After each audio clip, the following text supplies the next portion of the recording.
So, Moisés, I don't know if you know this about me. People who know me generally know this about me, I think, but I'm a morning person. Like, I actually like getting up early.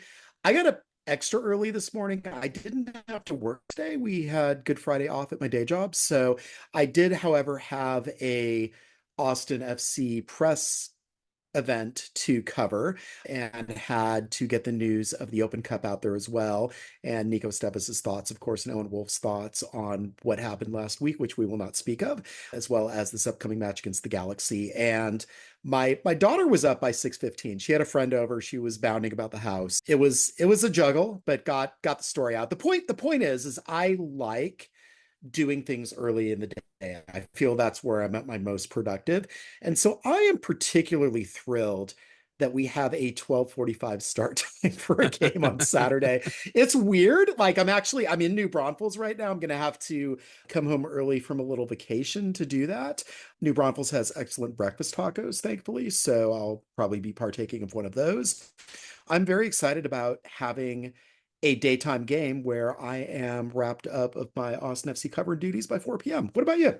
I similarly like having business done earlier in the day Saturday so that the second half of my Saturday is not entirely dominated by one thing. Occasionally, I like the vibes during the season of having the stadium to go to at night, but it's nice to get a break from that occasionally so that you have a little Mhm. bit of a Saturday before it, you have a bunch of a Saturday after it, still all to yourself.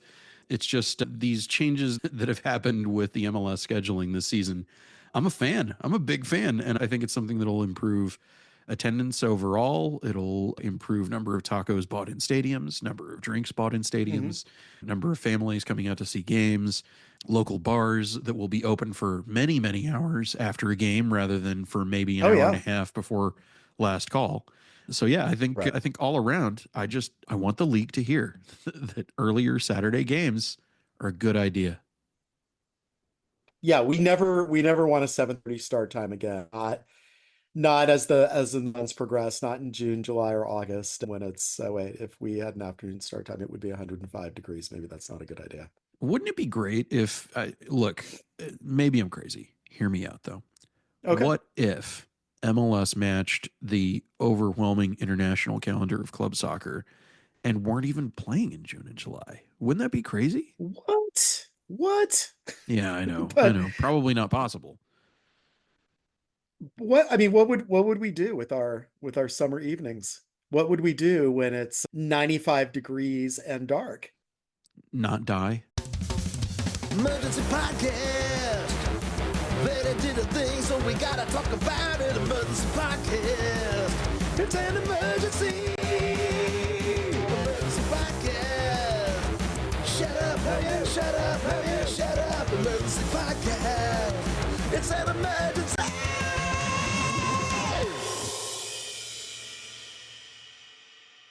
Hey, a hearty hello to you all, and welcome to Emergency Podcast, the Austin FC podcast, where we talk about all the Austin FC emergencies. Certainly no Austin FC emergencies happening now, no siree. Flying Uh, high. are you at all concerned about 5-1 from last week? It may be an unpopular take, but I feel like yeah, it is going to be an unpopular take because of the words that are about to come out of my mouth. I agree with the coach. Look, Okay. that is not something that you want to let hang on you as a definitive look at this is what the actual quality and ability of the team is. I think it was an Mhm. important wake up call that it would have been worse to get that kind of wake up call against a team other than the top team in the West, who Yep. some would argue is the top team in the league at the moment. I think Sure. you need that wake up call for setting aside overconfidence and that sort of thing Mhm. when sure they're doing pretty well in the standings and everything, but they haven't broken the dam. They have not had the goals start coming. They have not found the attacking shape. They're still finding it. And the thing that we got out of the midweek press conference that I think spoke to this was Nico said, look, we started the week having some very frank discussions about Mhm. what needs to happen and what is and is not working for different people. And I think that now is the time for that kind of an experience. Was it pleasant to watch? Mhm. Absolutely not. Did it kind of ruin the rest of that weekend? Yeah, sure. Absolutely. But I feel like I was being more cautious than I think it may have been perceived in what I was saying last week about that game where Okay. look, maybe this game is going to be the one where it happens. And I said then, I think that'll actually be the LA Galaxy game. I did not Right, see right. a high likelihood of a crazy Austin walloping an opposing team in their own stadium away. I didn't foresee that happening. And I could have been probably a bit clearer about I really did not forecast a win. And I thought even a draw was unlikely. Right. Where if something crazy were to happen, sure, that was under the ideal circumstances for that kind of thing to happen. But Vancouver also were on a crazy heater. And something that I think may have gotten lost in translation in Nico talking about this in English, he was saying like everything is going Vancouver's way. Everything is going Yeah. Vancouver's way. And that's not him saying God decided Vancouver shall win. But it was an acknowledgement of when you're a team that is on a heater like this, look, I wouldn't want to be Inter Miami having to play Vancouver right now Right. because they are in an insane level of form. And That's going to because, happen soon, by the way. yeah, very soon. And because we are not on the Vancouver beat, where I was coming at looking at Andres Cubas, I was like, based on the stats, and I should have known I was misspeaking there. I should have known because I hate the stats. Me and the stats, not best friends. Right. I was like, based on the Yeah. stats, it looks like he's having a terrible season. And then I saw the way that he played against Austin. I was like, oh, this is what it's like Yeah. to have a midfielder Yeah. completely in form and who knows what he's doing and who Yeah, some of the stuff he does not show up on the stat sheet. I was a little surprised though. Like his defensive numbers still seem like they were down. But yeah, again, I thought with Vancouver that this was a good time for Austin to be catching them, given the run of games that they'd had, given that some of their best players are still out. I mean, Jaden Nelson has been very exciting when he's been out there. Ryan Gauld, of course, is their talisman, working man's MVP, one of the best players, I think, in the league, and definitely their best player. Again, this being a very good time for Austin to catch Vancouver in Vancouver, and that's still happening. Imagine if Vancouver was full strength and rested. Yeah. Like what that scoreline could have been. Yeah. I'm kind of happy that, okay, we got this one out of the way. And this was a good time, theoretically, quote unquote, big air quotes here. Vancouver, that's done. To Austin in a month. We'll see what happens. That could be another loss. Vancouver is a really good, really complete team right now. Been very impressed with Sorensen and what he's done. But again, for Austin, a big question heading into the next two matches. Galaxy have not been great this year. Houston have not been great this year. We know that they don't exactly have a huge. We know that turnout a little spotty in H-Town. So I guess the question here is these next two games, what does Austin do? And was that Vancouver game an aberration, or indeed is there trouble afoot? And if they don't get results against Galaxy and against Houston, then I'm going to be very concerned. If they're not wins, I'm going to be very concerned because I do think that Galaxy and Houston, especially now, especially with the Galaxy, especially with Zonka being out, especially with Yoshida still out with injury, this is a team that's really, really beatable. And if they can't do that at home with the tifo behind them, there is going to be a tifo. I have heard. Yep. I've heard some good things about that. You probably know more about that. I More do. about that than I me, do. And I'm right? not, So there are various things I'm not going to say, but I would not want to be LA Galaxy tomorrow. Right. Galaxy, when Galaxy and Houston played, watching that game, if either of those teams were in remotely good form, they should have absolutely put the other one away because they were both playing like right. absolute garbage. This is a different kind of situation where, to your point about that was about as ideal of a time that Austin could be playing Vancouver, I agree with you. At the same time, the level of adrenaline that being on the kind of heater that Vancouver is on, that carries you through some tiredness. You sleep on the plane, get your rest, and unless you're actually fully injured, you're performing in top form. There is a certain magic that kind of adrenaline does for you of being in top form that nothing else does. And this 2-game set of Galaxy back to back with Houston is Austin's opportunity to get into that state, to get into that flow state of having that kind of adrenaline, having that kind of mentality where they don't have that thing nagging in the back of their head of, oh man, if only this guy would listen to me. Oh, if only this guy would be paying attention. If only, my passes were connecting. Oh, if only my shot had been 3 feet the other direction or whatever it was. That's what they need to get out of the juice of back-to-back wins. I'm with you. Like, these both have to be wins. If they are not wins, then it Right. spells a completely different rest of the season on the other side of it. It begins to look 24. Maybe they make the playoffs, maybe they don't, but there is that kind of tension that's happening throughout the season. Because again, if they don't get results out of those games, I feel like other teams are going to sneak up on them and going to be back to eighth or ninth. I mean, they are sixth now as a result of just one loss. But again, things are really tight in the West right now. Things are weird. And like we talked about last week, they've done enough theoretically in these first 7 games to put themselves into a pretty substantial playoff place. And that generally works out pretty well. And the article that I did on Tuesday did some of the math on that. Like they still have a pretty good chance, even if they have a 500 season essentially the rest of the Yeah. way, that they're still going to be in good shape for at least getting into the playoffs. But again, is that really enough with the talent they've amassed? And again, you've got this combination of Azuni and Vasquez and Bukari. They've got 6 XG worth of goals and they've got 3 goals at this point. So clearly it's on them to perform. Yeah, it's going to be a time for them to really show up for the fans that are continuing to show up and show out and have the faith without getting into secret details being divulged about this tifo. It is one of the most complex, most bespoke, and they're all hand painted. Every one that Austin has ever done has been completely hand Right. painted, sometimes with occasional spray paint accents, but these are done the traditional way. These are not vinyl printed the way that you've seen some fan bases, Houston for one, doing these, where they have a sign company printing some stuff. This is a thing where they are hand sewing giant bolts of fabric together and putting gallons and gallons and gallons of paint and over 1,000 hours. Again, over 1,000 hours of volunteer hours.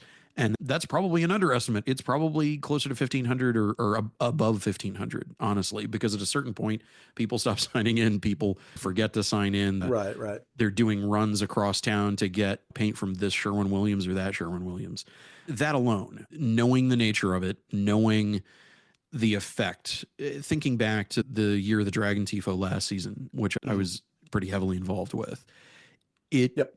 it built an impression from kickoff of you are facing giants who are backed by giants in the stands.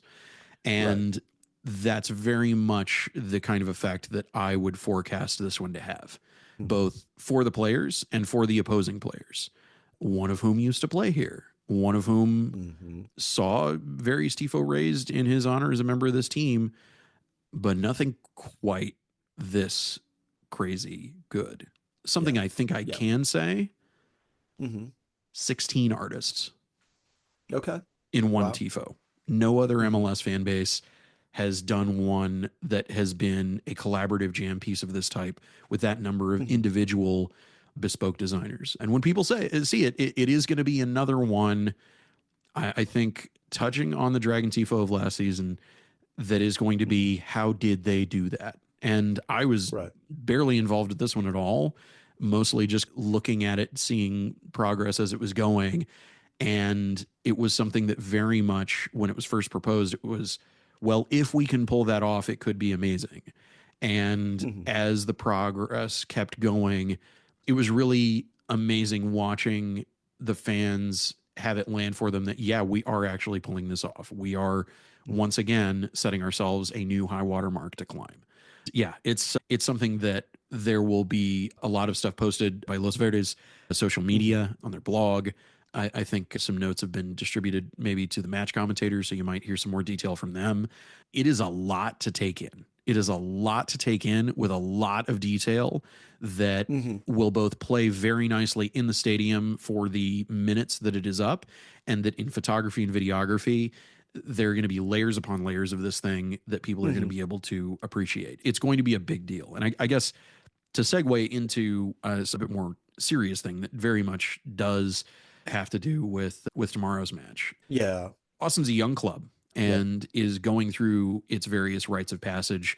Eventually, people knew that that there would be a first prominent member of the fan base who would die, that would receive some sort of a tribute. And earlier this week, Marcos Anaya Jr., who was 17, was shot and killed in Temple, wrong place at the wrong time, had been a part of the Austin fan base from the beginning of it. He was 12 years old. He was one of those kids in the stands. And now he Yeah. was on the verge of adulthood, Yeah. right there in lockstep with his dad, Marcos, who people would know from wearing the big Verde Mellow head, Yeah. coming down from the greater Waco area for home games, not even directly local, that dedicated of fans. And so Marcos's family is going to be in attendance, taking up the front row of section 104. It's going to be an emotional time for the people in the South End. This is a kid who you saw on TV. If you saw those shots of them getting stuff of people in the South End, you saw this kid. You've seen photos of him as he was going through his teenage years. And it's something that hit a lot of people really hard. I knew this kid. I know his dad. I feel really good about the way that the supporters group community has rallied around the family, has rallied around each other. And it's definitely been a moment of reflection for a lot of people that I think is yet another reason, man, I would not want to be LA Galaxy this weekend. I would not want to be LA Galaxy this weekend. Those stands are going to be rocking.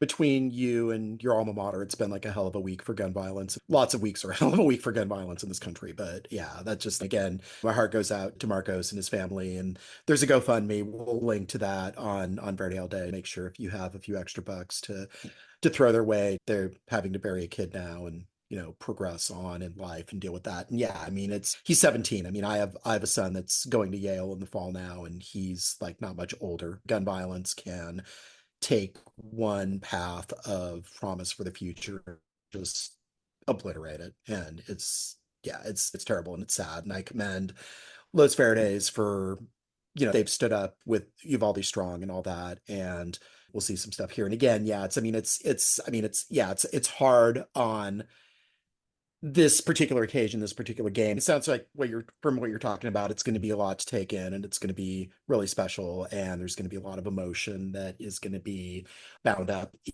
that. But I think it's just going to be compounded even more by having to commemorate somebody who is no longer with the supporters.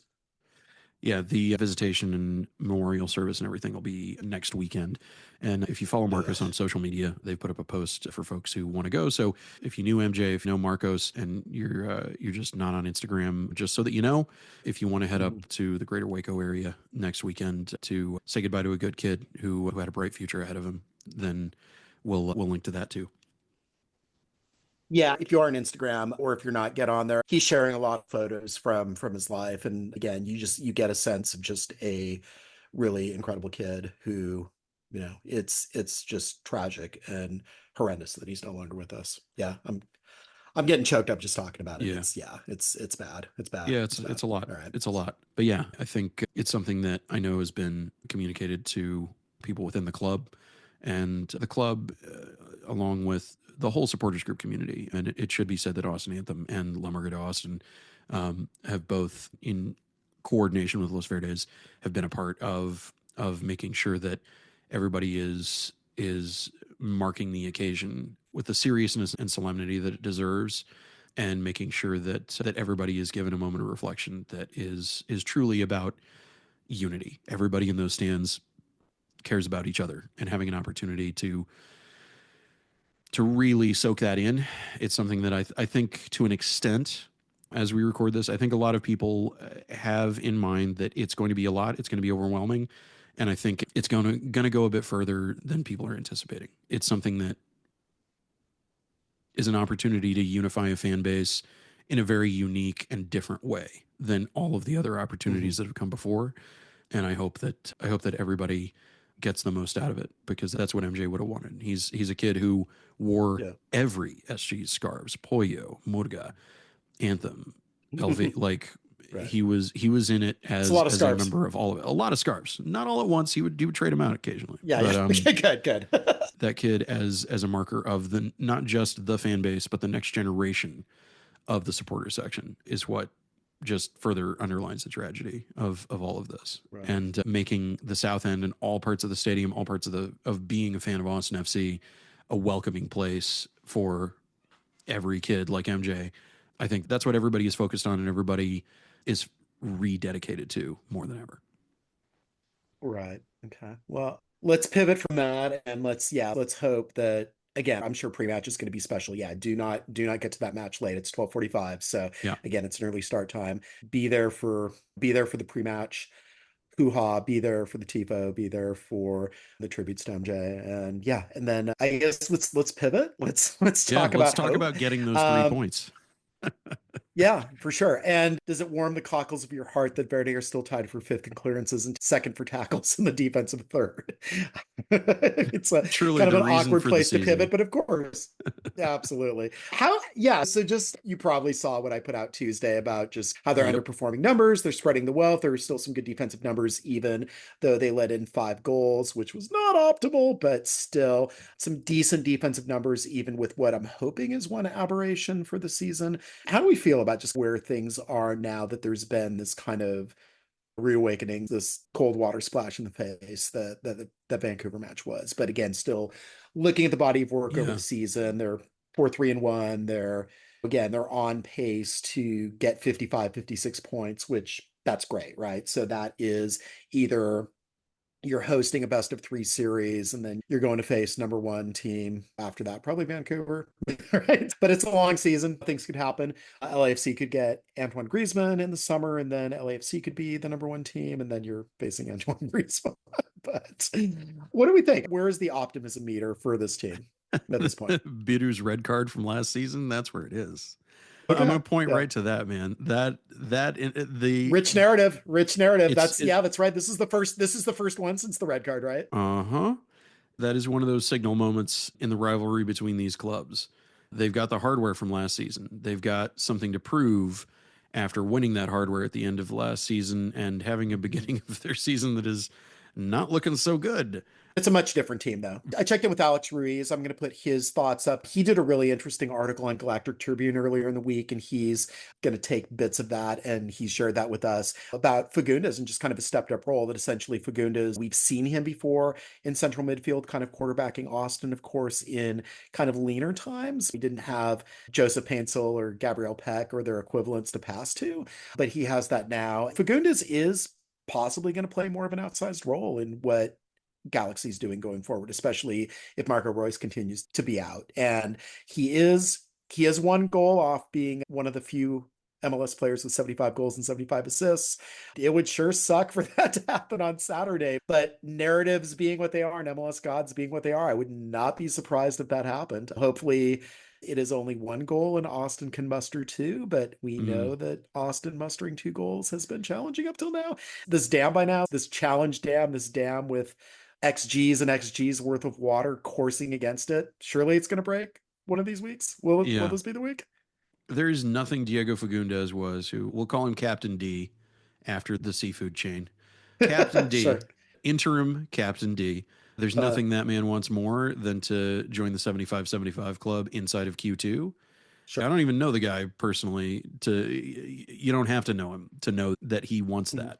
There Right. will always be an element of sweet revenge. Yeah, Mhm. as much as he loves the club, and he said on We're Austin's air, he said that he wants to come back and play for this club again. I don't know that club management necessarily is interested in that. Um, but he loves this place. He loves these fans. I think he got a bit of a rude awakening when following the preseason match. His Austin local, Uh, he thought pals did not have his back. And they were right. like, Oh yeah, Svatak yeah. should have swung. That's right. The double dragons that are Svatak and Biru, um, there's beef. Like there is beef is on the menu for lunch tomorrow. Mhm. It is going to be carne Good. asada all Nice. day, is what Nice. tomorrow is going to be. Because it's Good Um, Friday and I haven't had meat all day. there So you go. There you very go. excited Go for go and get that. your fried fish. Yeah, the stats are the stats. The stats are important. The stats are definitely good leading indicators of a lot of things. Even if you take the goals out and you look at everything else, the goals themselves skewed goal specific stats very heavily, obviously, because that's what 5-1 does. But you look at where the other stats are. Again, your piece Mhm. on Tuesday was really good, and people should take a look at it Oh, thanks. and see what that did to move the needle in other places. An outlier, terrible performance. And despite that, there were still guys that were digging deep and still trying. But the ones who just went, okay, this is going to be a gully washer. This is not going our way. Let's just survive. As a result, that's where some of that backsliding in other key metrics happened. Right. It feels to me like Saturday is about starting a recorrection to what they want the mean to be. And it's definitely not normalizing what happened last Saturday. I very much got the feeling talking to Owen Wolf, who is always pretty famously unflappable, that the vibes and the energy from the team. And this was also just watching the guys collecting up equipment and heading in to do conditioning and showers and that kind of thing. They did what they needed to do to shake it off to the extent that they could shake it off early in the week.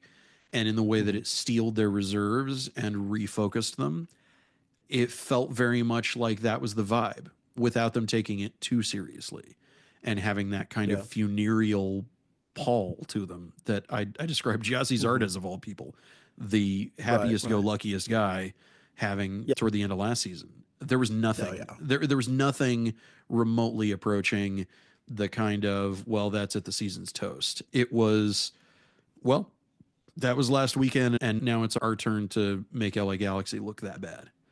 And then go for what is going to be, it's going to be spicy, and Houston is not in the best form, but also the in-state rivalry between Houston and Austin fans is such that the 12 Houston fans that will show up at that away match, they will be real loud and they will be real raucous, and they will support the fragment of a team that Houston has going at the moment. Let's be honest, The raucous dozen. Yeah, Houston is in a rebuild phase. They don't have, Austin's personality is finding its flow. Houston doesn't know what its personality is on the other side of Ache Ache. They're still figuring all that out. Both of these teams are in different versions of shambles, and I'm just gonna say it. Like, you've got to set a high water mark at some point, and two teams that are in terrible form, you've got to decisively beat both of these teams. The energy that I get from the players is great. The stats are the stats. This new game is a new game, and we start from zero. And that is honestly the most dangerous that Guilherme Biru can be, that John Gallagher can be, that Ilie Sanchez, who is not on the injury report anymore, can be. Oh, good. Okay. That Diego Rubio, who is no longer on the injury report, can be. They are full force minus Mikel Dessler for this weekend. And even if that means Ilie comes in as a sub, even if it means Diego comes in as a sub, which, as we've discussed in the past, I think Diego Rubio is perfectly deployed as a striker of the dark arts late in a game. We've seen him ignite some absolute magic, where once that dam breaks and once Brandon and Mirto have killed it and knocked in 6 goals or something, bring in Diego and score another one to just slam the door shut even harder. Just utterly frustrate the crap out of them. Right. There is so much going in their favor this weekend. They cannot squander this. They cannot have a Kip Keller moment. They cannot have an Amro Tarek banger own goal. There is no room for common little failures, because this is a team that got, I think, as advantageous of a U.S. Open Cup round of 32, round of 16 draw as they possibly could have, and could make a deep cup run in the Open Cup on top of having a successful MLS season. And there's no reason they can't do both. Right. Yeah. One thing that I noticed from Thursday is it seemed light in terms of like actual tactical talks. And that's one thing that I'm really curious about. You noticed that? Yes, I did. Now that this 4-4-2 seems to be like, there's definitely issues with what they're doing offensively, where Zuni is, where Vasquez is. We saw, like, for all the defensive stuff that was worrisome in that match, seeing a Zuni dump a pass to Wolf out wide was one of kind of the more distressing things that I saw. Vasquez again getting a golden opportunity towards the end of the first half and stoppage time and not converting that. These are the things that really concern me. You have a team like Vancouver and they're going to offensively overwhelm you. And the defense can't do this high wire act for 34 games. We knew going in that, yes, this is impressive. They've been able to hold a 1-goal lead for 233 minutes, but really, really challenging to do that game in, game out, especially when you're playing on weird turf, when you're on the road, when it's a long road trip, and you're playing a team that, like we've talked about before, they're on a heater, right? So again, this is not to make it sound like excuses, because it's not. They did lay an egg. They did play a really crappy game, but at the same time, those things are going to happen. But to me, the offensive stuff is where things are really worrisome. I have confidence in what are from the 7 games before that, that they can come back and they can have another kind of performance where Stuver has a few good saves. When he did have a few good saves against Vancouver, actually, and that the defense can clamp down and they can absorb a lot of final third action, their own defensive third, final third for the opponent, obviously, and they can make tackles, clear. We know that they have the ability to do that. They've demonstrated that. But again, it's what they're going to do on the offensive end. And is this a time to shift to a 4-3-3? Do you have Azuni playing as a left wing? Do you have Bukari playing as a right wing? Do you have Vasquez as center forward? Do you have these kind of more defined positions for them? Is there, and again, we don't know what Roto's up to right now, but is there a true creative midfielder that can come in before Wednesday, the primary transfer window, when that closes? Because Wolf's been great, but again, I don't think he's a pure number 10 still. Yeah. Sabovich to me certainly isn't doing it. He does a number of things moderately well, but I don't, definitely his finishing has been very, very worrisome when he's had those chances. I'm not exactly convinced that maybe he is the answer beyond being a really solid depth piece. I don't know that he is a put it in Sharpie 34 match starter by any means. To me, it feels like there's still one good midfielder away from this being the kind of team that we believe that it's got the potential to be. Yeah, I feel like a couple things. The reluctance to talk about exact tactical stuff, it made me optimistic because it means they Yeah, don't want to tip their hand exactly. and Yeah. they have made some modifications. That's my impression. That they're not talking about it Yeah. because they don't want to talk about it because we're going to see some new stuff, maybe.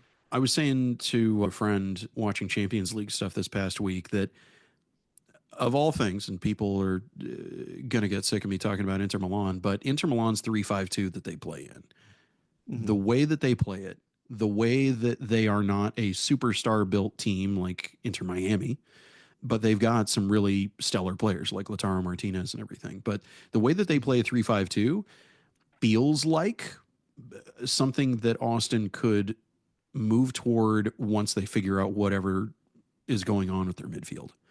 It's something that would work well with the collection of players that they've got.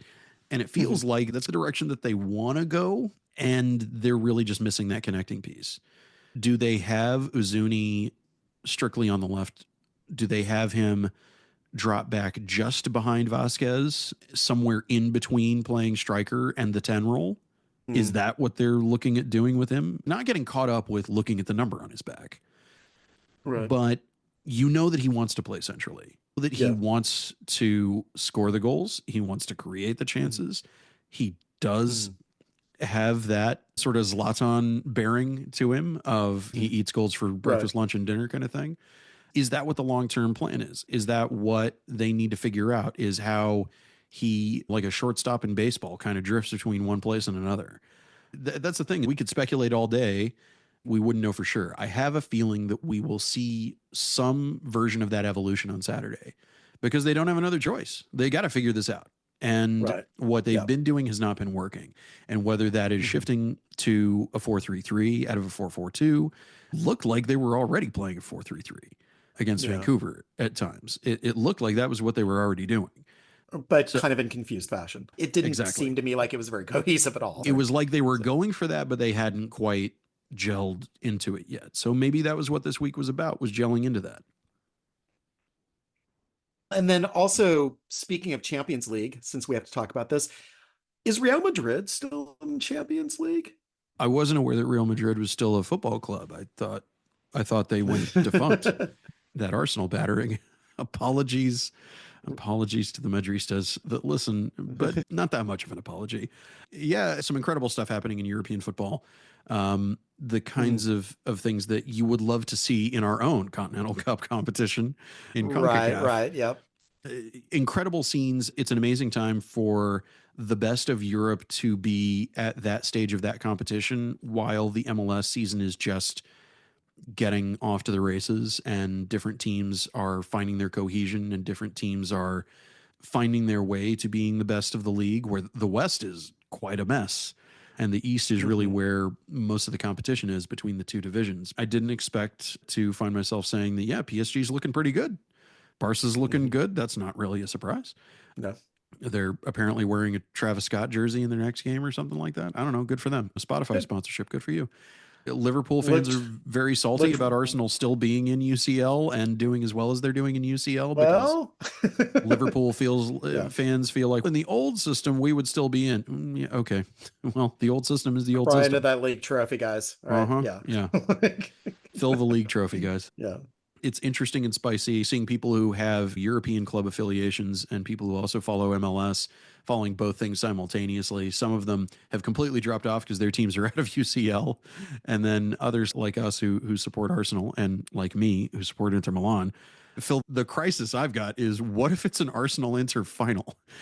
What do I do? Could be. It was bad. Yeah, it was bad enough that I had to watch them play in the early round. Dare I dream of that version of my hell? I can't will one of them to get knocked out. For everybody who hates me for either allegiance, you may finally be getting exactly what you want, is me completely apoplectic, not knowing what to do with myself watching a Champions League final. 50-50 scarf, 50-50 jersey.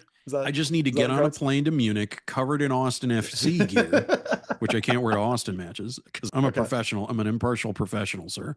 I need to get on a plane to Munich and be one guy wearing green and black in a sea of red and blue. Yep. Perfect. Good plan. All right. But getting on a plane to Munich sounds pretty nice right now. Steve Trundle is going to do that. Trundle's getting on a plane to Munich, it seems. Don't blame him. All right. One last thing. The Verdos report following a PK shootout win, the Arlington Texans of North Texas SC, aka NTSC, caused some physical damage to one of the ad boards. And frankly, on behalf of St. David's Healthcare, I'm aghast. How dare they besmirch the ER that I've gone to multiple times in the last few years? Busted up an ad board, went a bit overboard, hammering on the sideboards over by the team benches. Coach Brett Utley had some words with North Texas coach John Gall, who said he would address it with the players, but he sort of kind of brushed it off to me and saying, you've got to let them celebrate their win. The boys are blah, blah, blah, blah, blah.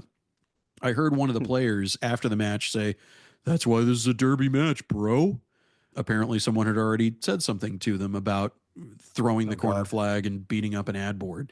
As spicy as the Dallas-Austin rivalry, it's getting even more intense on the next pro side of things. And I think that people who would be disposed to driving up to Arlington to watch a soccer game played on a baseball field, maybe go to that away fixture against North Texas and show those Arlington fans what for, because they beat up your house, y'all. I'm not saying cause damage. I'm very clearly not saying that. I'm saying show them with your lungs. Show them with your lungs and your intensity what it's like to screw with Austin fans, because they definitely think that they can. They think they can bust up our house. You know what this is now? What is it? You know what this has become? The Scared Ad Board Derby. Oh boy, Phil, you're trying to recapture lightning in a bottle. Only Benny Feilhaber, late of the Des Moines Menace and now of CBS Sports' Morning Footy. Only a poet like Benny Feilhaber could just off the cuff give us such magic. Scared ad boards don't advertise things. Yeah, I don't know. You're shopping it. I'm not buying, but you're shopping it. All right. Someone might. All right. But he might. We'll see. All right. Okay. Let us know. Yeah. Let us know if the Scared Ad Board Derby is a thing that you want to make happen and proliferate and all that. We'll see. I don't know. Yeah, somebody just needs to walk in with a 2x4 painted with St. David's Healthcare on it, like a wrestler, and throw some steel chairs or something. It's a good place to leave it, probably. All right. Yeah. Thanks so much for being here, and we'll see you bright and early at Q2 Stadium today by the time that you're listening to this. It's going to be a bit of a challenge to get this edited. It's going to happen, clearly. If you are hearing it in your feed, that means that I found a way. Phil, maybe you just need to go get a pack of cigarettes. Not actually a pack of cigarettes, but no. You need to run down to the corner store. You need to get a 6-pack of something, somewhere that is actually a coffee shop that has Wi-Fi. Gotcha. Okay. That's where you're moving to. Okay. No. I need to get to a, I didn't mean Phil needs to disappear into the mist. All right. We'll leave it there. Thanks. Have a good week, everybody. That is like the worst thing I've ever heard in the history of the 7 years that I've been on this planet.